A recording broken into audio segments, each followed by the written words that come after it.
बहुत स्वागत है आपका। आप देख रहे हैं कॉफी पर कुरुक्षेत्र। मैं हूं सौरभ शर्मा।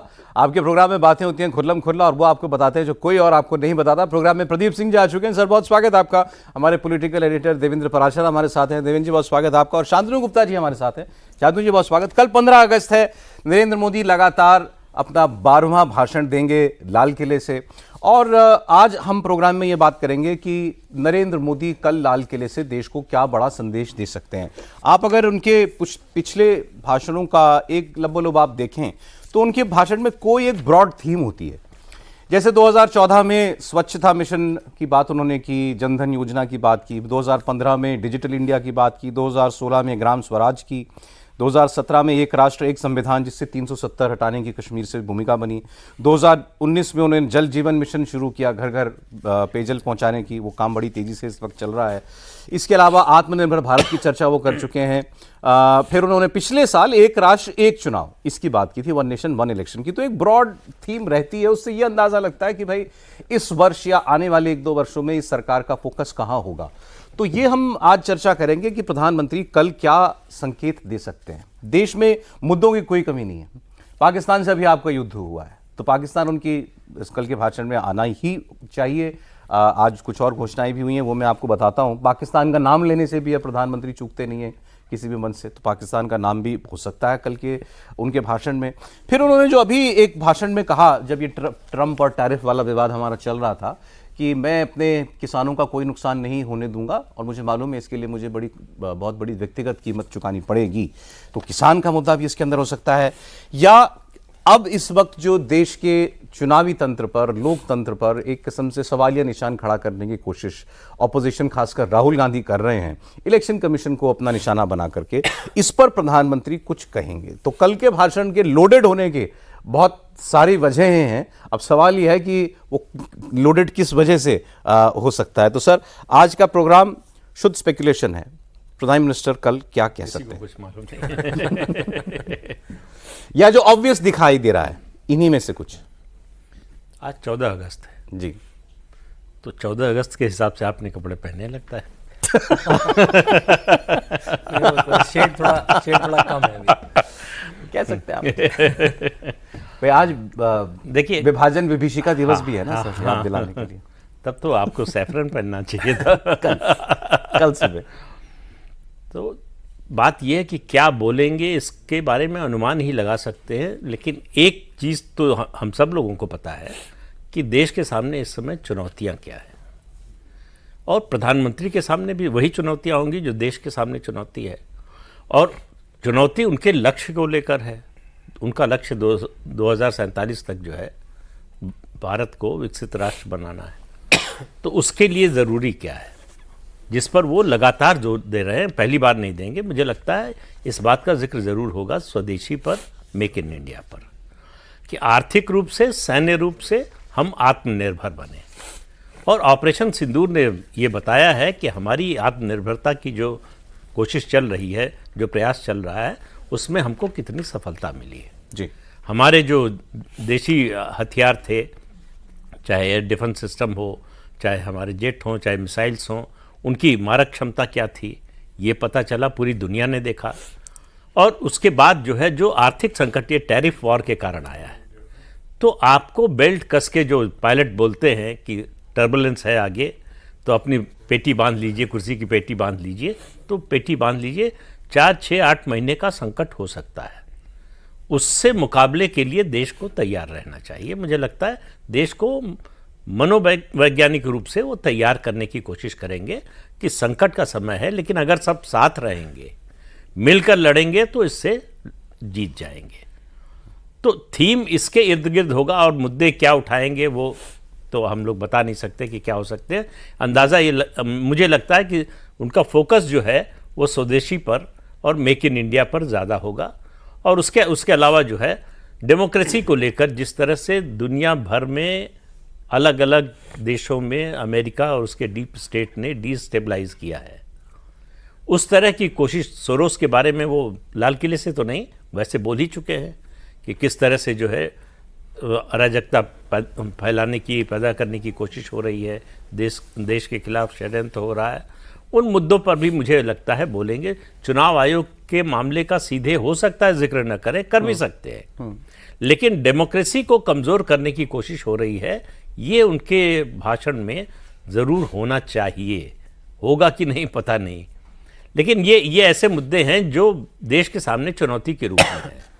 और हम बांग्लादेश में देख चुके हैं अपने पड़ोस में कि इसी तरह से शुरू हुआ कि पहले जो है शेख हसीना का जो इलेक्शन था उसकी लेजिटिमेसी पर सवाल उठाया गया, फिर कहा गया कि ये जो है बोलने की स्वतंत्रता ख़त्म कर रही है, आज़ादी ख़त्म कर रही हैं। उसके बाद एक आंदोलन खड़ा किया गया और उसमें सोरोस की संस्थाओं का बड़ा योगदान था, अमेरिका के डीप स्टेट का योगदान था, अमेरिकी एम्बेसी का जो ढाका में थी उसका योगदान था। ये सब बातें सार्वजनिक रूप से हालांकि सामने आ चुकी राहुल गांधी की माने तो देश भारत में तो लोकतंत्र कई साल पहले खत्म हो गया। हाँ, अब तो वो डेथ सर्टिफिकेट जारी कर रहे हैं। जब तक कांग्रेस की सरकार थी तब तक लोकतंत्र था, उसके बाद से तो खत्म ही है। लेकिन आप ये देखिए, हर समय एक सा नहीं रहता। इन 11 वर्षों में प्राइम मिनिस्टर मोदी के कार्यकाल में बहुत अच्छा समय भी आया और इस वक्त चुनौतियां हैं, इसमें कोई शक नहीं है। मेरे ख्याल से कोई भी डिसएग्री नहीं कर सकता। राष्ट्रीय सुरक्षा के मोर्चे पर अगर आप देखिए, ठीक है, आप पाकिस्तान पर हर बार भारी पड़ेंगे, लेकिन वो एक चुनौती रहती है। जंग तो लड़नी पड़ती है जब जरूरत होती है। इकोनॉमिक फ्रंट पर ट्रंप आपको जिस कदर परेशान कर रहे हैं वो दूसरी चुनौती है। हालांकि इंडियन इकोनॉमी की स्टेट में देखा जाए पर से तो कोई खराबी नहीं है इस वक्त। ना आपकी ग्रोथ में कोई प्रॉब्लम दिखाई दे रही है। महंगाई तो मेरे ख्याल से 8 साल के निचले स्तर पर इस वक्त चल रही है देश के अंदर। बट अभी एक अच्छी खबर भी आई, चलिए अच्छी खबर भी तो देते रहनी चाहिए। एक खबर आज ही आई है कि एस&पी ग्लोबल रेटिंग्स ने भारत की सॉवरेन क्रेडिट रेटिंग को BBB- से BBB कर दिया है। अलग अलग कैटेगरीज होती हैं और शॉर्ट टर्म, ये लॉन्ग टर्म है, अपग्रेड कर दिया है, और शॉर्ट टर्म रेटिंग को A3 से A2 अपग्रेड कर दिया है। इसमें इंपॉर्टेंट बात यह है कि यह रेटिंग अपग्रेड भारत के लिए 18 साल के बाद किया गया है। इससे पहले और लास्ट जो था 2007 में हुआ था। उसके बाद जब ट्रंप ने कहा डेड इकोनॉमी है, जब ट्रंप कह रहे हैं डेड इकोनॉमी है, और ये इन्हीं के आधार पर जो है आपकी क्रेडिट वर्दीनेस मापी जाती है ना। S&P हुआ या एक शायद एक पुअर्स एंड समथिंग कोई स्टैंडर्ड्स एंड पुअर जो है वो होती है। तो ये एक अच्छी खबर है। भारत जो वर्ल्ड बैंक से लोन लेता है, IMF से लोन लेता है, या एशिया कोई भी इन्वेस्टमेंट करने आता है, तो वो सबसे पहले रेटिंग्स देखते हैं। बड़ी बड़ी कंपनियां भारत में आती हैं तो पहले रेटिंग देखती हैं। तो राहुल गांधी ने भी देखी होगी, राहुल गांधी ने भी डेट इकोनॉमी डिक्लेयर कर दिया था। इस तरह की चीजें नहीं देखते।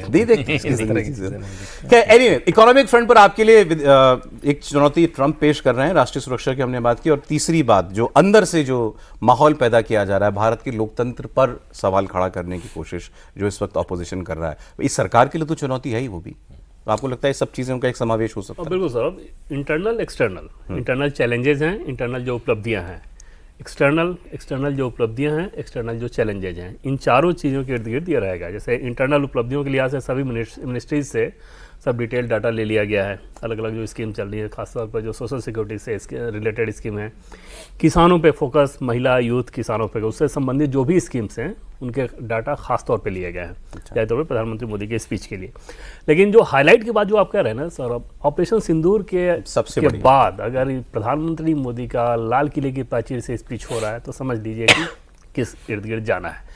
लेकिन उसमें जो दूसरा हिस्सा होगा ना ऑपरेशन सिंदूर से जुड़ा हुआ, जो कि आपके इकोनॉमिक बूस्ट के लिए, सेल्फ रिलायंस के लिए बहुत ज़रूरी है, उस पर पूरा फोकस रहेगा। जैसे मेक इन इंडिया की जब हम लोग बात कर रहे हैं तो डिफेंस सेक्टर में खास तौर पे कि अभी आप देखें जो डिफेंस का जो प्रोडक्शन है सौरभ, लगभग 1.5 लाख करोड़ का, अगले 5 साल में उसको 3 लाख करोड़ का करने का प्लानिंग है। दूसरी चीज़ की जो आप एक्सपोर्ट करते हो डिफेंस प्रोडक्ट, वो लगभग 22,000 करोड़ के आसपास किया जा रहा है। उसका टारगेट है प्रधानमंत्री मोदी का कि अगले 5 साल में उसको 50,000 करोड़ रुपये से भी ज़्यादा करना है। और जिन स्वदेशी चीज़ों का आप इस्तेमाल करते हैं भारत में अभी डिफेंस के सेक्टर में, वो लगभग उसकी पोजीशनिंग 65% के आसपास हो गई है, जो कि पहले इनफैक्ट 2017-18 तक वो 35% के आसपास थी। ऑलमोस्ट आप डबल कर रहे हो।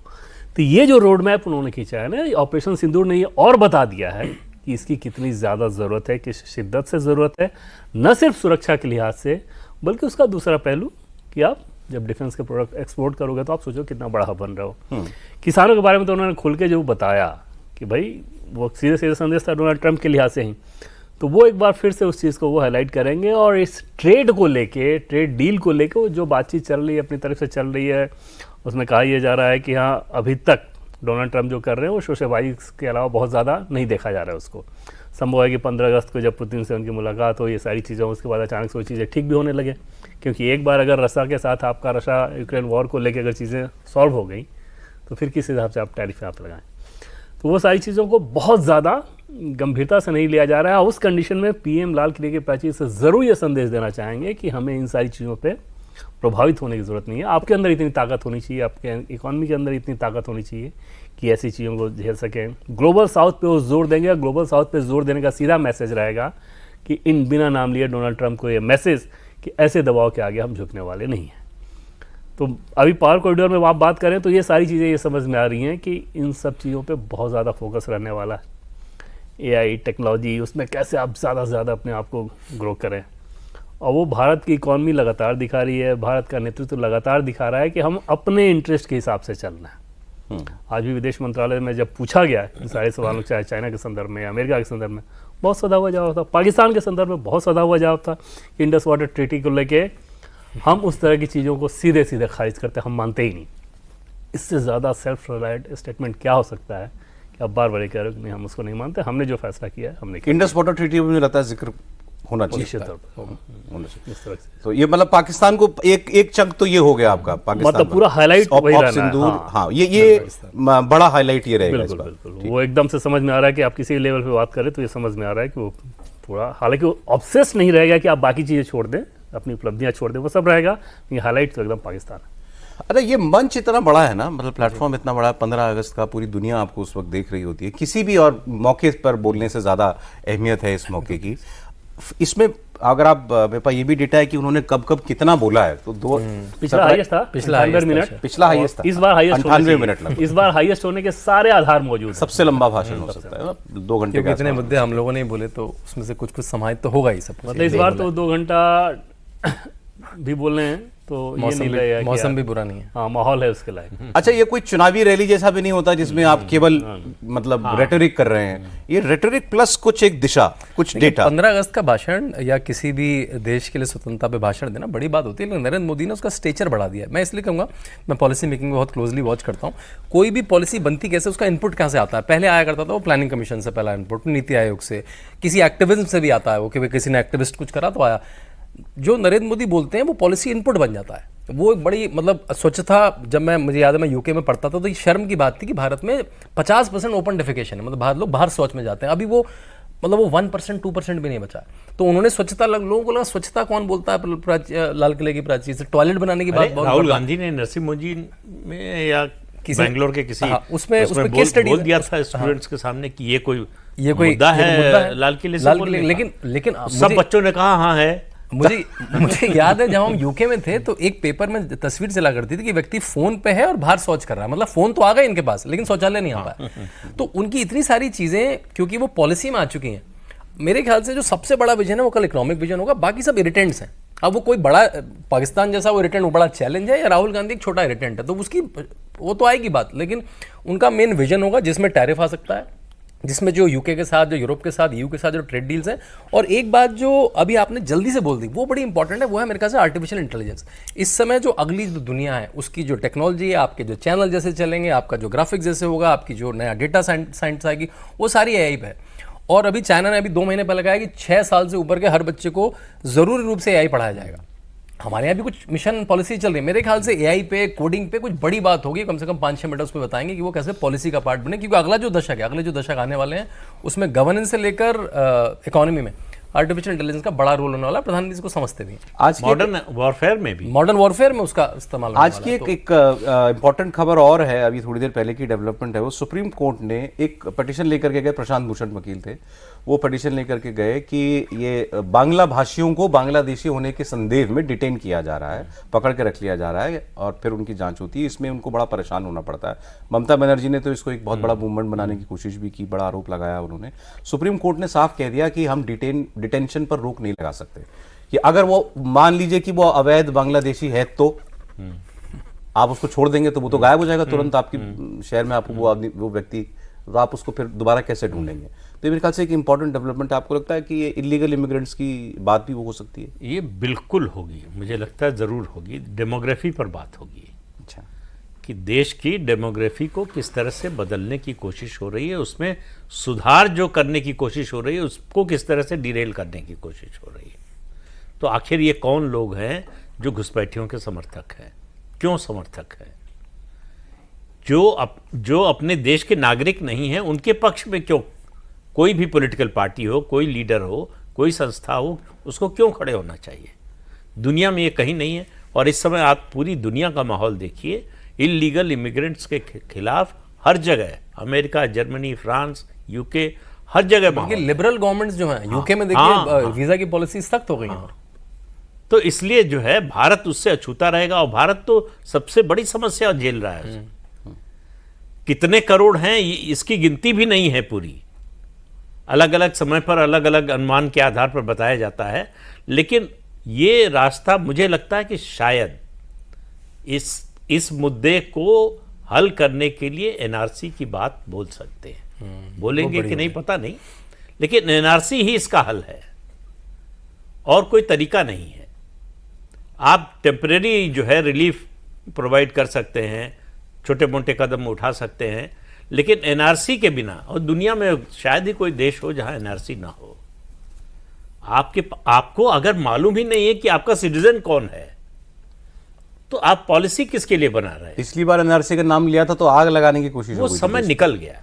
वो तो सीए पर आग लग गई थी, एनआरसी तो छोड़ दी। तब तो एनआरसी आया, उन्होंने कहा था सीए और एनआरसी मिला के, वो एनआरसी अपने आप ले आए थे, जबकि एनआरसी की बात भी नहीं हुई थी शुरू। अच्छा, दूसरा, सरकार के पास डेटा इतना ज्यादा है इस समय कि उसको डेटा इकट्ठा करने में, भाई आधार का डेटा है, 81 करोड़ लोगों को मुफ्त राशन मिल रहा है, उसका डेटा है। वैक्सीनेशन हुआ 2 करोड़, मतलब दो जो वैक्सीन लगी उनको मिला के 2 करोड़ से ज़्यादा वैक्सीनेशन हुआ, उसका डेटा है। 11-12 का जो सोशियो इकोनॉमिक सर्वे है उसका डेटा है। तो सरकार के पास डेटा की कोई कमी नहीं है, और डेटा एनालिसिस आजकल जो है बहुत आसान हो गया है। जिस तरह की टेक्नोलॉजी है उसने, अब वो समय नहीं रहा कि जनगणना हुई और उसका नतीजा अगली जनगणना आने वाली है तब उसके पहले जो है उसके नतीजे आ रहे हैं और उसके बारे में जानकारी आ रही है। अब तो इस बार तो जनगणना भी जो है इलेक्ट्रॉनिक होने वाली है, पार्ट पे हो रही है। हाँ, तो इसलिए जो है सरकार के पास डेटा की कमी नहीं है, पॉलिसी की घोषणा करके उसको लागू करने की ऐसे जरूरत है। सोचें सर, अगर प्राइम मिनिस्टर का कल के दिन का उपयोग देश का एक जनमानस तैयार करने के लिए करना है कि अब हमें इस दिशा में जाना है, तो मेरे ख्याल से हम बेटर पिक कर सकते हैं। हाँ, बिल्कुल, इस दिशा में जाना, किस दिशा में जाना है कि हमको भारत को शक्तिशाली बनाना है। हम जो वोकल फॉर लोकल की बात तो करते हैं, मतलब अपने जो प्रोडक्ट्स हैं, हमारे प्रोडक्ट जो घरेलू प्रोडक्ट्स हैं उनको कॉम्पिटिटिव बनाना, उनकी गुणवत्ता बढ़ानी है। दुनिया का बाजार ऐसे थोड़ा खरीद लेगा कि हम बना रहे हैं इसलिए खरीद लेगा कोई। जब हम कॉम्पिटिटिव होंगे अपने पीएस से, जो देश हमारे कंपटीशन में है, चाहे वो टेक्सटाइल का हो, चाहे लेदर का हो, किसी सेक्टर को ले लीजिए, अगर हम कॉम्पिटिटिव होंगे दो तरह से, एक क्वालिटी में, दूसरा प्राइस में, तभी दुनिया का बाजार हमारे लिए खुलेगा और नए बाजार खोजने की जरूरत है। ये मेरी समझ से गॉड सेंड अपॉर्चुनिटी है जो ट्रम्प कर रहे हैं कि हमें अपने बाजार को बढ़ाने के, नए बाजार के नए क्षेत्र खोलने के लिए एक मौका मिल रहा है। तो अगर सब मिलकर देश के बारे में सोचेंगे, करेंगे, तो हम अपने को ज़्यादा मजबूत बना सकते हैं। फिर हमारा जो स्टेचर है दुनिया में और बढ़ेगा। भारत जो है ग्लोबल टेबल पर उसकी बहुत बड़ी ऊंची जगह हो गई है, इसको बनाए रखना है और ऊपर ले जाना है। अच्छा, ये बताइए, अचानक से कई खबरें लगा एक के बाद एक आने लग गई। चीन के साथ ट्रेड को लेकर के फ्लाइट दोबारा शुरू होने जा रही है, विमान सरोवर की यात्रा हो गई। ये कुछ सोच समझ के कि हो रहा है, मतलब कि हम चीन के साथ संबंध सुधारने के लिए लगकर प्रयास कर रहे हैं सर?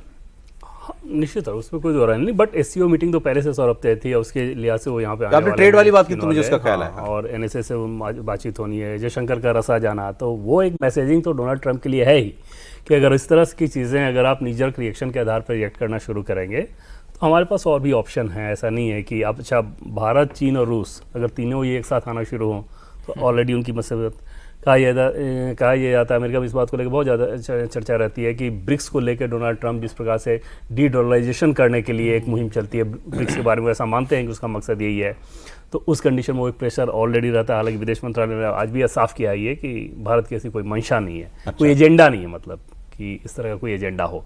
लेकिन वो टैक्टिकल प्रेशर तो रहता ही है कि उधर से आप वहाँ कर रहे हो, क्योंकि वहाँ डोनाल्ड ट्रंप ने जो कुछ किया वो तो सीधे सीधे समझ में आ रहा है कि जो दिख रहा है वो नहीं है, उसके पीछे आपकी मंशा कुछ और है, आपका दर्द कुछ और है। फिर भी हैरानी, आपने कहा कि इंडियन एस्टैब्लिशमेंट इसको लेकर के कोई बहुत बेचैन परेशान जैसा नहीं है। बिल्कुल नहीं। वो मतलब किसी भी कॉरिडोर में, चाहे मैं कॉमर्स मिनिस्टर की बताऊँ, विदेश मंत्रालय की बताऊँ, पीएमओ की बताऊँ, कहीं ये नहीं समझ में आ रहा है कि कोई बहुत बेचैनी हो, कोई घबराहट हो, कोई ये चीज़ हो। बिल्कुल नहीं, एकदम सधे हुए तौर पर। ये तनाव शुरू होने से पहले ट्रेड डील को लेकर जब बातचीत चल रही तो जो अंदाजे बयां था या जो रिएक्शन था, जो चीज़ों का समझ की अंडरस्टैंडिंग जो थी, जो दी जा रही थी, अभी भी वैसी है। उसमें कोई बहुत परिवर्तन आ गया हो, कोई बहुत चीज़ें हो गई, थोड़ा डिस्प्रेशन आ रहा हो, कोई परेशानी आ रही हो, वो फील नहीं होता किसी भी लेवल पे। एक निर्णय पर भारत पहुंच गया है कि no deal is better than bad deal. Okay, हम खराब डील नहीं करेंगे किसी भी सूरत में, भले ही डील ना हो। खराब डील का मतलब है हम अपना एग्रीकल्चर डेयरी सेक्टर जो है खोल दें अमेरिका के प्रोडक्ट्स के लिए, वो नहीं होने वाला। प्रधानमंत्री स्पष्ट रूप से कह चुके हैं। दूसरी बात, ट्रंप के लिए जो परेशानी का कारण है, बहुत बड़ी परेशानियों में से एक, वो है ब्रिक्स। आप लगातार देखिए हमला कर रहे हैं ब्रिक्स पर, ये पेनल्टी लगाएंगे, एडिशनल टैरिफ लगाएंगे। वर्ल्ड जीडीपी में ब्रिक्स के सदस्य देशों का कंट्रीब्यूशन 42% है, और G7 जो विकसित देशों का संगठन है उसका कंट्रीब्यूशन है 21 पॉइंट समथिंग %। तो वो ताकत जो है वो अमेरिका को डराती है कि अब दूसरी आशंका उनको ये है कि ये लोग ऐसा भी कर सकते हैं कि ब्रिक्स के जो सदस्य देश हैं आपस में ट्रेड के लिए लोकल करेंसी को इंट्रोड्यूस कर दें, तो उसका असर सीधा डॉलर पर पड़ेगा। बिना ये घोषणा किए कि हम डॉलर के खिलाफ हैं या डी डॉलराइजेशन के उसमें जा रहे हैं। उसके अलावा गल्फ कंट्रीज का जो कॉन्ट्रैक्ट था 50 साल का कि आप पेट्रोल बेचेंगे तो डॉलर में ही बेचेंगे, वो उस कॉन्ट्रैक्ट की मियाद ख़त्म हो चुकी है। अब वो फिर से होगा कि नहीं होगा कुछ स्पष्टता नहीं है। लेकिन अगर वो नहीं होता है तो जितने तेल उत्पादक देश हैं, अगर वो अपनी करेंसी में या म्यूचुअली एक दूसरे की करेंसी में ट्रेड शुरू कर देते हैं तो ये अमेरिका की इकॉनमी के लिए बहुत बड़ा धक्का होगा। तो ट्रंप की परेशानियां बहुत ज़्यादा हैं भारत की तुलना में, और ट्रंप जितने बड़े बड़े वादे करके आए थे उनमें से कोई अभी तक पूरा नहीं कर पाए हैं। ये जो टैरिफ वॉर उन्होंने शुरू किया है अमेरिकन इकॉनमी पर, और अमेरिकन जो उपभोक्ता है, कंज्यूमर है, उसको जब ये पिंच करना शुरू करेगा तो ट्रंप की परेशानी और ज़्यादा बढ़ने वाली है। क्योंकि टैरिफ का क्या मतलब हुआ कि जो सामान इंपोर्ट कर रहे हैं आप उस पर टैक्स बढ़ा देंगे, तो वो पैसा देगा कौन? अमेरिका का कंज्यूमर ही तो देगा। तो ठीक है, हमारा सामान नहीं बिकेगा, बांग्लादेश टेक्सटाइल में हमसे अगर जो है सस्ता बेचेगा और क्वालिटी में अच्छा बेचेगा तो उसका बिकेगा, तो उस पर टैरिफ जो है हमारे जितना नहीं होगा, लेकिन टैरिफ हो तो बढ़ ही रहा है, तो इसलिए महंगा तो होगा ही सामान। बिल्कुल। तो अमेरिकन सिटीजन कब तक चुप रहेगा इस पर? अब तो जो है उनकी अपनी पार्टी से सवाल उठने लगे हैं। फिर नवंबर 2026 में मिड टर्म है, और इस बात की आशंका जताई जा रही है या संभावना जताई जा रही है कि ट्रंप की मेजॉरिटी खत्म हो जाएगी दोनों हाउस से। फिर अपनी पॉलिसीज को लागू करना उनके लिए मुश्किल हो जाएगा। तीसरी बात, अमेरिका में बहुत से लोग ये सवाल उठा रहे हैं कि कॉन्स्टिट्यूशन में कोई ऐसा प्रोविजन ही नहीं है कि आप इस तरह का टैरिफ लगाएं। उन्होंने कोई जो है 1800 या 1900 का कुछ जो है एक कानून खोजा है जिसके तहत कह रहे हैं कि हम लगा सकते हैं। तो वो चैलेंज होगा वहाँ के कोर्ट में। कोर्ट का क्या फैसला आता है इस पर निर्भर करेगा। तो इसलिए ट्रंप ज़्यादा जल्दी में है कि जल्दी से कुछ दिखाने के लिए तो हो। अब आप लेकिन उनकी सोच देखिए, कल यानी 15 तारीख को पुतिन से मिलने वाले हैं।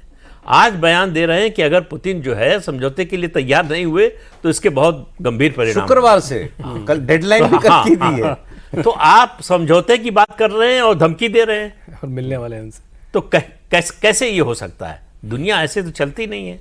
आप चाहे जितने ताकतवर हों, इतने ताकतवर थे, आज से ज़्यादा थे। वियतनाम का क्या कर लिया आपने?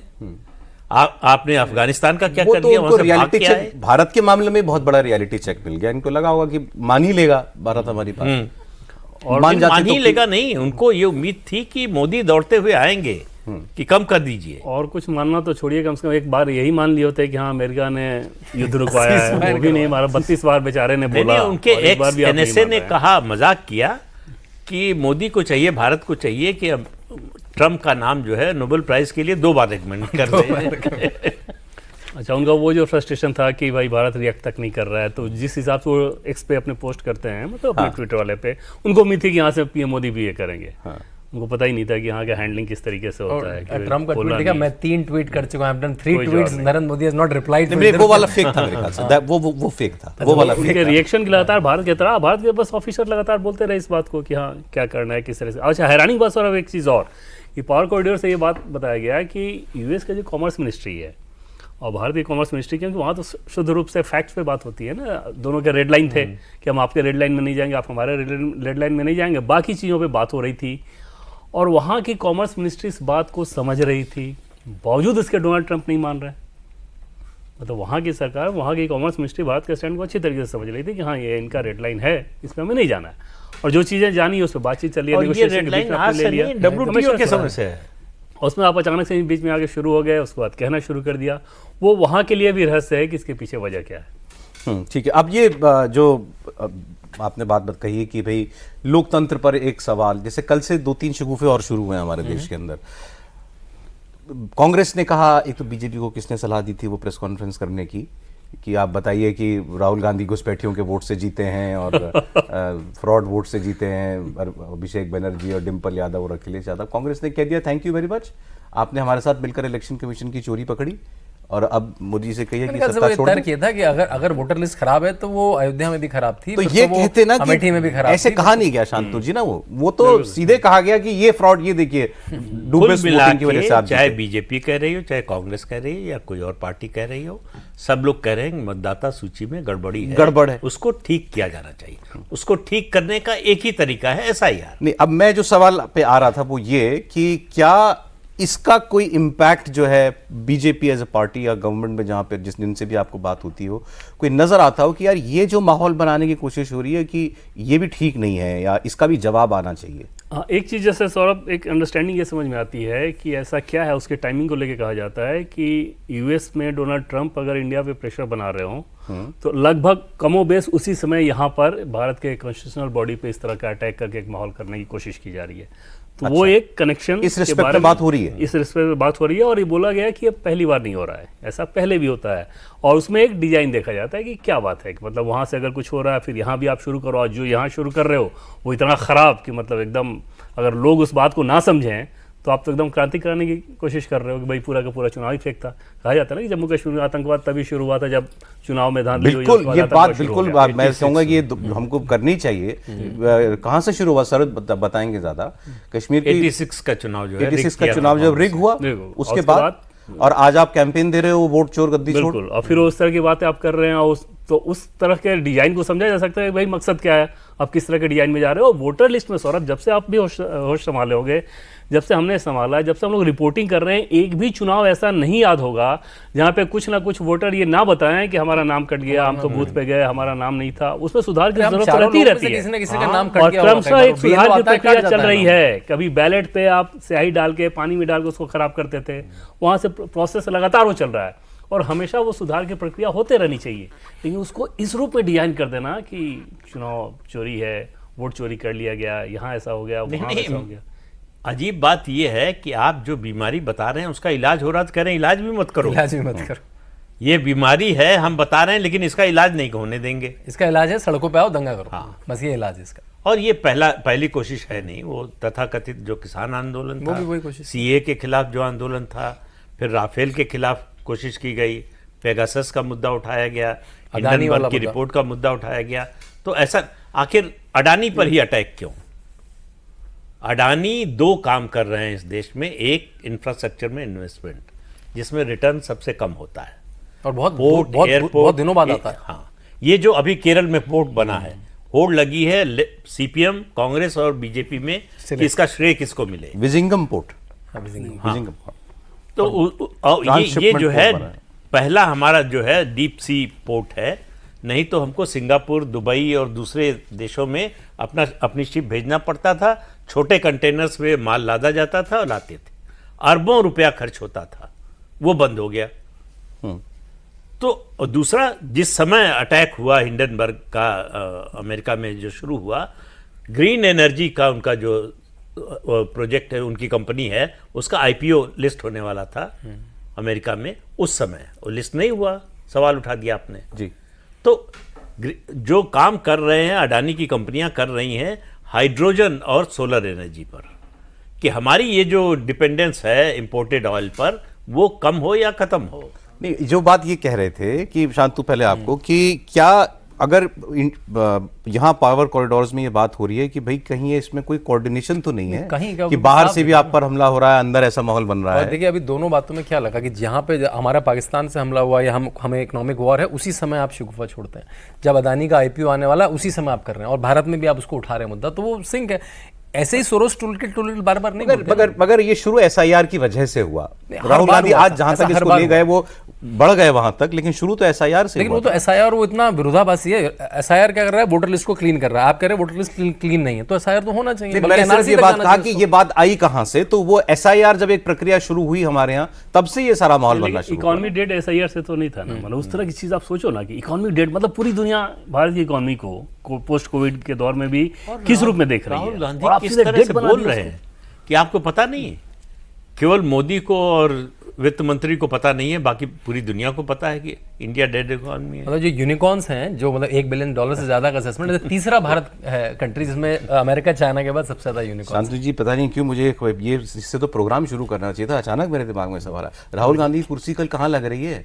नहीं तो कल पहला विवाद दिन में प्रधानमंत्री का भाषण की चर्चा बाद में होगी, पहले यही होगी राहुल गांधी की आज कुर्सी कोई कहाँ है? नेता ये चर्चा कर रहे थे कि उन्हें तो ये देखना है कि जब वो जाएंगे तो पॉकेट में हाथ रहेगा या टी शर्ट पहनेंगे, मतलब कुर्ता पहनेंगे। होता है टी शर्ट पहन के पॉकेट में हाथ, या फिर नॉर्मल तरीके से जाते हैं। तो वो मजे ले रहे थे वो लोग।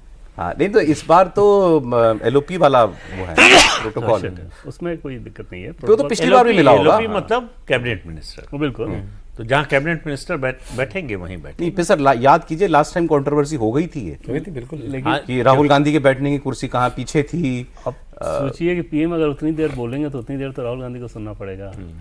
वो जब कैमरा जाएगा उनके चेहरे पे तो कौन कौन सा भाव आएगा उस समय कि क्या आ रहा है। फिर रिएक्शन लेने के लिए भी जाएंगे हम और एक लोग। पीएम पगड़ी भी अच्छी पहनते हैं। देखिए कल किस रंग की पगड़ी पहनेंगे।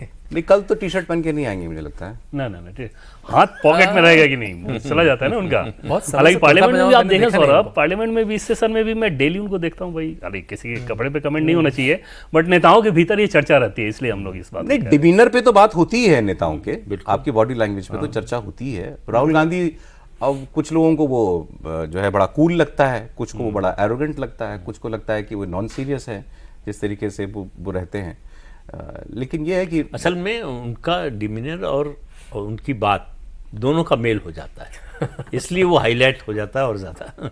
कि वो आंख मार रहे हैं, कभी झप्पी ले रहे हैं। पिछली पार्लियामेंट तो उनकी अटेंडेंस 40-50% थी। अब तो एलओपी है तो उनको आना पड़ता है, नहीं तो पहले आते ही नहीं थे पार्लियामेंट में। 30%, 40%, मतलब आपका मानसून सेशन चल रहा है 30%, 40%। तो अब कहा लोगों ने बहुत बार, तो अब वो 70-80 पे पहुंचे हैं जाके।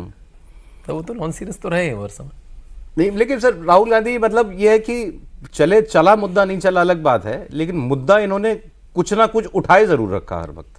हाँ, चर्चाओं में बने नहीं, वो तो भाई विपक्ष है तो मुद्दा तो उठाए रखा। विपक्ष जो है घर में जो है कमरे में सिटकिनी लगा के बैठेगा नहीं, वो तो सरकार के खिलाफ करना भी चाहिए। डेमोक्रेसी में सरकार को आपको गिराने के 3 तरीके होते हैं, या तो आप पार्लियामेंट में हरा दीजिए सरकार को, या फिर सरकार के खिलाफ आंदोलन करके सरकार को हटाइए, या फिर चुनाव में हटाइए। तो ये तो डेमोक्रेटिक राइट है अपोजिशन का, लेकिन आप किस सीमा तक और किस तरीके से ये करते हैं, इस पर सवाल है। इस वक्त वो किस तरीके से हटाने के बारे में प्रयासरत हैं? उनको लग रहा है कि हम इसको जो है साबित कर दें कि ये जो इलेक्शन रिजल्ट है, जो जनादेश है, ये फर्जी है, तो हमारी जीत हो जाएगी। अब जैसे क्लोज फाइट इलेक्शन को लेके, जैसे कहा रिपोर्ट की कांग्रेस ने ऐसे ऐसे अध्ययन किया है, उस क्लोज फाइट इलेक्शन तो ऐसा तो नहीं है ना कि अभी हो रहा है, तो हमेशा से ही होता रहा है। पिछले चुनाव की अगर बात कर लें तो 20,000 से कम सीटों पे जो हार जीत का फैसला रहा है, उसमें यूपीए और एनडीए में 1 सीट का फर्क है। 10,000 से कम वाले में सीपी 3 जोशी और 1 2 वोट से हार गए थे। नहीं, मेजॉरिटी लोकसभा सीट में ही, पिछले लोकसभा चुनाव में अगर 5 सीटें ऐसी हैं जहाँ पे हार जीत का फैसला 10,000 से कम है तो 3 और 2, एक साइड ने 3 जीता, एक ने 2 जीता, तो क्लोज फाइट वाली सीटें तो होते ही रही हैं, लेकिन उसको इस नैरेटिव में नहीं, जैसे असदुद्दीन ओवैसी के खिलाफ जो कैंडिडेट लड़ते हैं हैदराबाद में तो ये बातें बहुत कही जाती थी। तो ये हर क्षेत्र में ये चीज मतलब कुछ ऐसा नैरेटिव नहीं था कि जनता इस बात को सुनकर सॉक्ड हो जाए। और दूसरा पॉलिटिकल पार्टी जरूर हो सकती है। सौरभ, इसकी टाइमिंग इतनी अजीब है, इसे अगर आप एक बार 2019 में लाते, जब एनडीए के बाद 350 सीट आई तो चलता भी था। जब एनडीए के बाद 240 सीट आई हैं, उत्तर प्रदेश में आपने अच्छी जीत करी, तब आप कह रहे हैं वोट चोरी होगी, मतलब आप भी फिर वोट चोरी से जीते हैं, तो टाइमिंग भी इसकी बड़ी ऑफ है। ये 2019 में एक बार मानता भी आदमी की बड़ी विक्ट्री है, अब इतनी छोटी विक्ट्री पे जिसमें भाजपा भी अच्छी विक्ट्री नहीं, तब आप कह रहे हैं वोट चोरी। चलिए छोड़िए, आज प्रोग्राम जल्दी वाइंड अप करते हैं, इनको घर जाना है, सुबह 4:30 बजे उठना है, 6 बजे टीवी पे आना है इनको, सुबह 6 बजे से आप सुनिएगा जरा अपने फेवरेट मेहमानों को। आप बहुत शुक्रिया सर, फंसा रहे हैं अभी से। अब तो चलिए, अब तो कह दिया, अब आना पड़ेगा। बहुत शुक्रिया सर प्रोग्राम में आने के लिए। देवेंद्र शुक्रिया आपका, शांतनु जी बहुत धन्यवाद आपका भी।